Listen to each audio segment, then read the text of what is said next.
So I'm embarrassed that I have a career. I talk about things like trust and cooperation, and there should be no demand for my work. But the fact of the matter is there is demand for my work, which means that there's an opportunity. It means that trust and cooperation are not yet standard in our organizations, and yet they should be, and we know that, which is why we're looking for ways to bring those things to our organizations. So I thought I would do something a little different today. You know, when you're speaking to tens of thousands of people and you have the opportunity to share a message, of course, most rational people would say, let's go with something I've talked about lots of times and I'm really good at, but I'm not normal, so I'm going to do something completely new, and I hope this works out. There are two things that I think that great leaders need to have: empathy and perspective. And I think these things are very often forgotten. Leaders are so often so concerned about their status or their position in an organization, they actually forget their real job. And the real job of a leader is not about being in charge, it's about taking care of those in our charge. And I don't think people realize this, and I don't think people train for this. When we're junior, our only responsibility is to be good at our jobs. That's all we really have to do. And some people actually go get advanced educations so that they can be really good at their jobs, accountants or whatever, right? And you show up and you work hard, and the company will give us tons and tons of training how to do our jobs. They'll show us how to use the software. They'll send us away for a few days to get trained in whatever it is that we're doing for the company. And then they expect us to go be good at our jobs. And that's what we do. We work very hard. And if you're good at your job, they'll promote you. And at some point, you'll get promoted to a position where we're now responsible for the people who do the job we used to do, but nobody shows us how to do that. And that's why we get managers and not leaders. Because the reason our managers are micromanaging us is because they actually do know how to do the job better than us. That's what got them promoted. Really what we have to do is go through a transition. Some people make it quickly, some people make it slowly, and unfortunately some people will never make that transition at all. Which is we have to go through this transition of being responsible for the job and then turning into somebody who's now responsible for the people who are responsible for the job. And as I said before, one of the great things that is lacking in most of our companies is that they are not teaching us how to lead. And leadership is a skill like any other. It is a practicable, learnable skill. And it is something that you work on. It's like a muscle. If you practice it all the days, you will get good at it and you will become a strong leader. If you stop practicing, you will become a weak leader.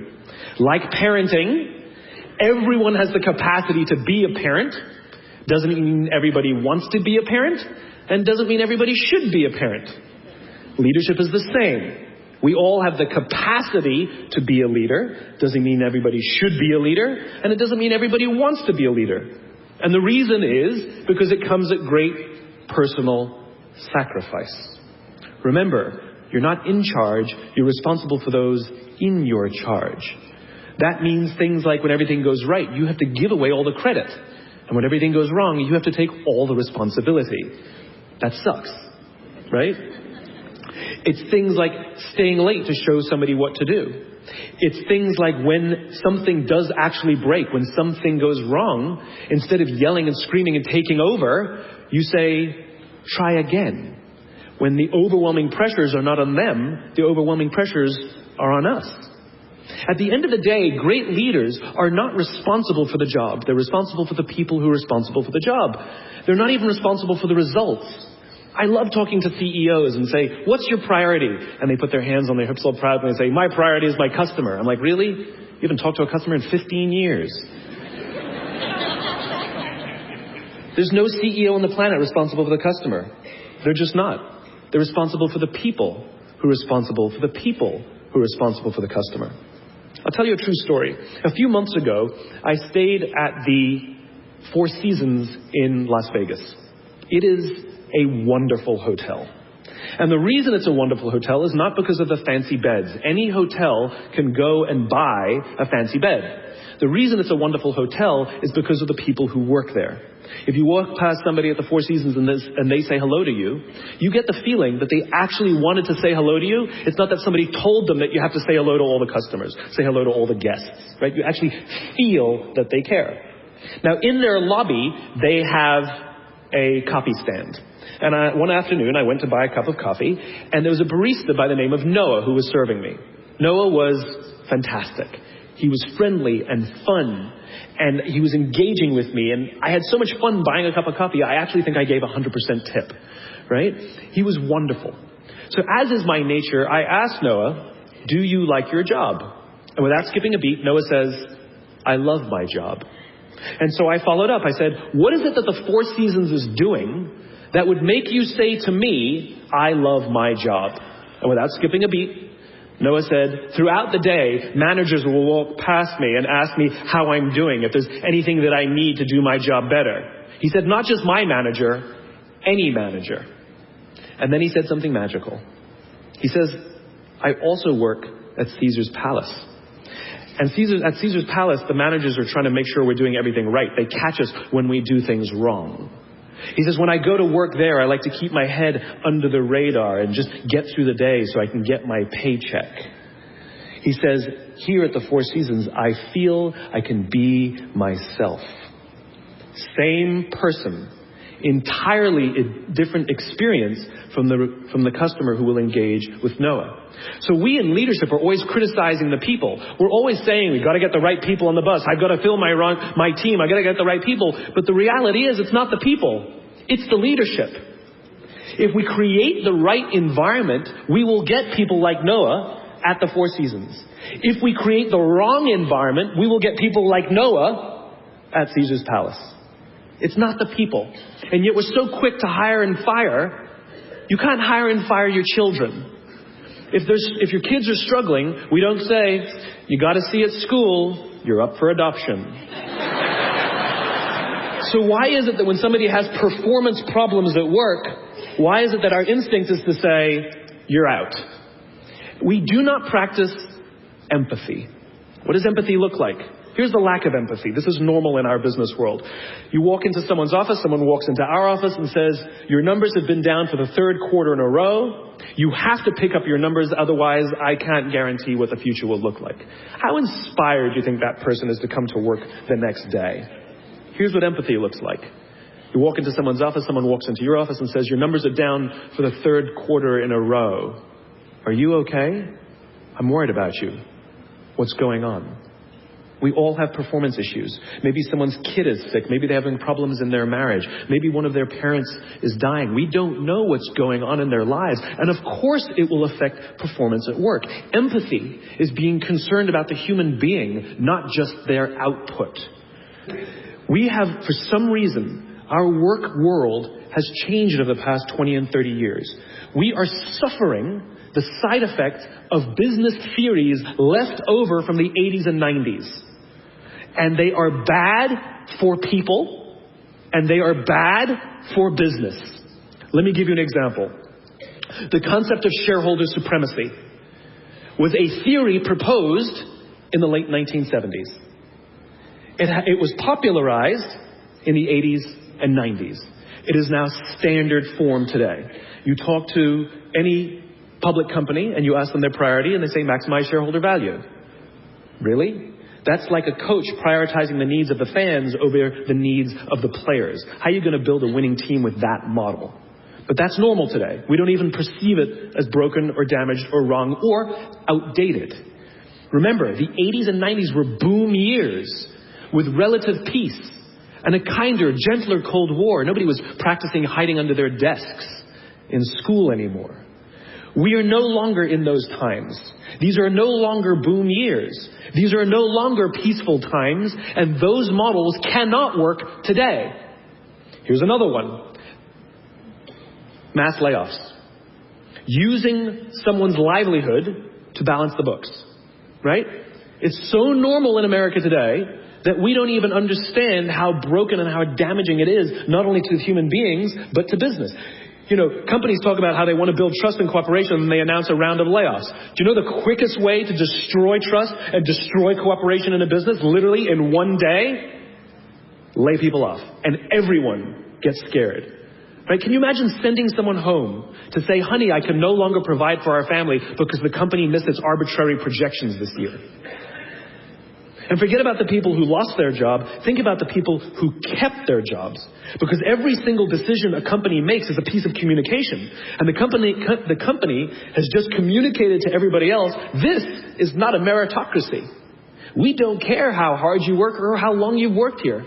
If we miss our numbers and you happen to fall on the wrong side of the spreadsheet, I'm sorry, we cannot guarantee employment. In other words, we come to work every day afraid.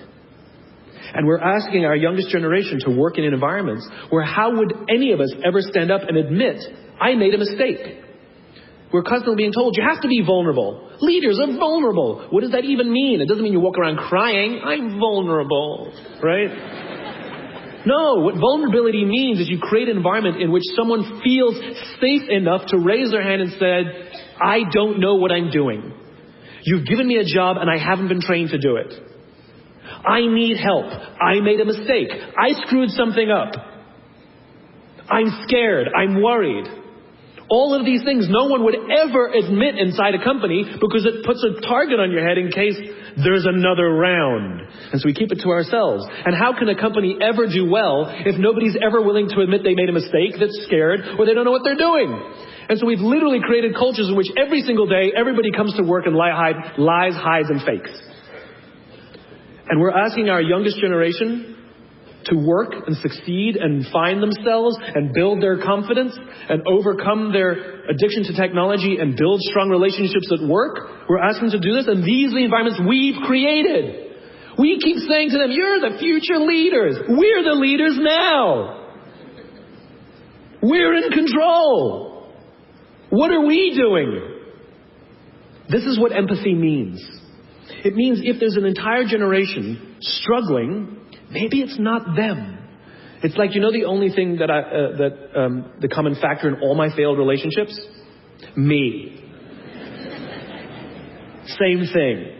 Oh, we just can't get the right performance out of our people. Maybe it's you. Right? It's not a generation. It's not them. They're not difficult or hard to understand. They're human beings like the rest of us, trying to find their way, trying to work in a place where they feel that someone cares about them as a human being. By the way, that's what we all want.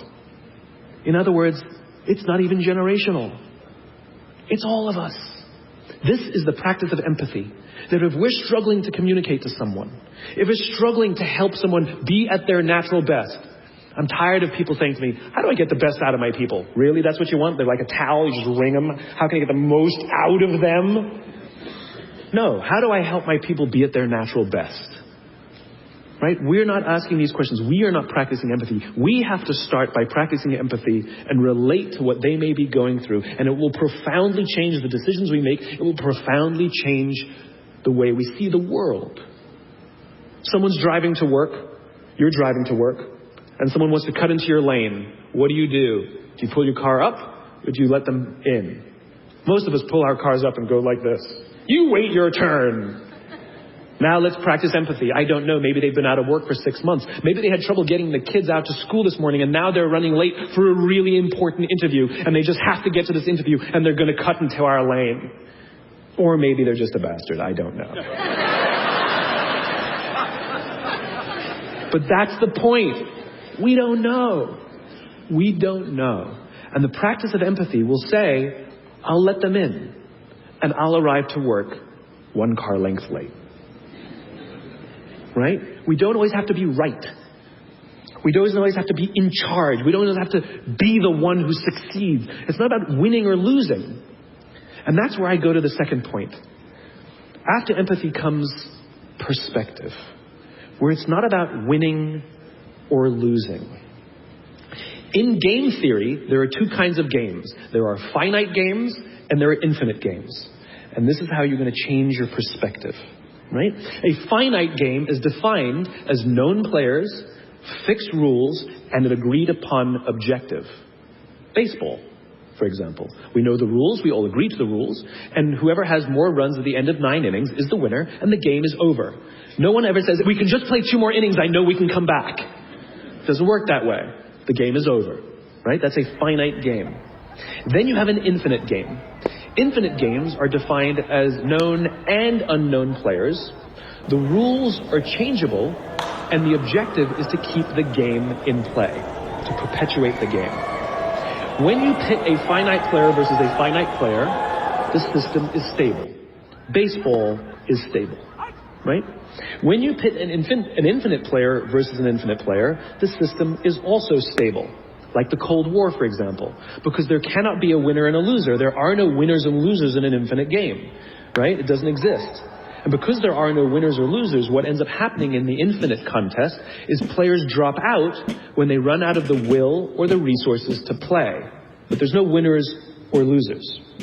Problems arise when you pit a finite player versus an infinite player. Because a finite player is playing to win, and an infinite player is playing to keep the game going. Right? This is what happened to us in Vietnam. We were playing to win, and the Vietnamese were fighting for their lives. We were the ones who got stuck in quagmire. This was the Soviet Union and Afghanistan. They were trying to beat the Mujahideen, and the Mujahideen would fight for as long as is necessary. Quagmire. Now let's look at business. The game of business has pre-existed or has existed long before every single company that exists on this planet today. And it will outlast every single company that exists on this planet today. There's no winning the game of business. And the reason is because we haven't agreed to the rules. I get such a kick out of this. You realize how many companies actually don't know the game they're in. Right? Listen to the language that the companies use. We're trying to beat our competition. We're trying to be number one. Did you know that we were ranked number one? Look at the listing.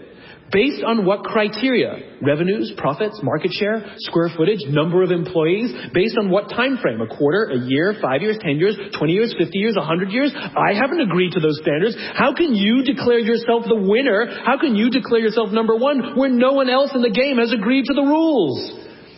It's arbitrary. There is no winning because there's no end. In other words, companies are playing finite games. Listen to their language. They're trying to beat their competition. What does that even mean? It's the leaders in the companies that understand the game that they're in and organize their resources and their decision-making around the infinite contest that outlast and frustrate their competition. All the companies that we refer to as the exceptions, Southwest Airlines, Apple Computers, Harley Davidson, they're the exception. No, they're playing the infinite contest. They frustrate their competition, is what happens. That's what happens, because they're not playing to win. Jim Senegal, the founder of Costco, which is the only real company that gives Walmart a run for its money, he says public companies are looking to succeed for the quarter. He says, we're looking for the next 50 years. You can hear him. He's playing the infinite contest. I spoke at a leadership summit for Microsoft. I also spoke at a leadership summit for Apple. Now, at the Microsoft summit, I would say 70% of the executives, and this was under the Steve Ballmer days, I would say about 70% of the executives spent about 70% of their presentations talking about how to beat Apple. At the Apple summit, 100% of the executives spent 100% of their presentations talking about how to help teachers teach and how to help students learn. One was obsessed with their competition. The other one was obsessed with where they're going. So at the end of my presentation at Microsoft, they gave me a gift. They gave me the new Zune, which was the competitor to the iPod Touch when it was a thing, right? And I have to tell you, this piece of technology was spectacular. It was beautiful. The user interface was incredible. The design was amazing. It was intuitive. It was one of the most beautiful, elegant pieces of technology I'd ever seen. Right? Now, it didn't work with iTunes, which is an entirely different problem. I couldn't use it. But that's something else. I'm sitting in the back of a taxi with a senior Apple executive, sort of employee number 12 kind of guy. And I decide to stir the pot.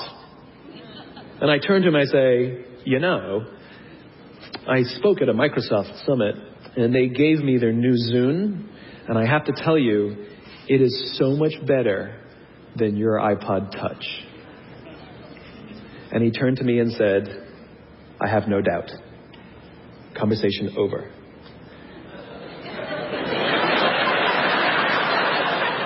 Because the infinite player isn't playing to be number one every day with every product. They're playing to outlast the competition. If I had said to Microsoft, oh, I've got the new iPod Touch, it's so much better than your new Zune, they would say, can we see it? What does it do? We have to see it. Because one is obsessed with their competition, the other is obsessed with why they do what they do, the other is obsessed with where they're going. And the reason Apple frustrates their competition is because secretly, they're not even competing against them. They're competing against themselves. And they understand that sometimes you're a little bit ahead, and sometimes you're a little bit behind. And sometimes your product is better, and sometimes you're not. But if you wake up every single morning and compete against yourself, how do I make our products better than they were yesterday? How do I take care of our customers better than we did yesterday? How do we advance our cause more efficiently, more productively than we did yesterday? How do we find new solutions to advance our calling, our cause, our purpose, our belief, our why every single day? What you'll find is over time, you will probably be ahead more often. Those who play the infinite game understand it's not about the battle, it's about the war. And they don't play to win every day. And they frustrate their competition until their competition drops out of the game. Every single bankruptcy, almost every merger and acquisition is basically a company saying we no longer have the will or the resources to continue to play, and we have no choice to either drop out of the game or merge our resources with another player so that we can stay in the game. That's what that is. And if you think about the number of bankruptcies and mergers and acquisitions, it's kind of proof that most companies don't even know the game they're in. You want to be a great leader, start with empathy. You want to be a great leader, change your perspective and play the game you're actually playing.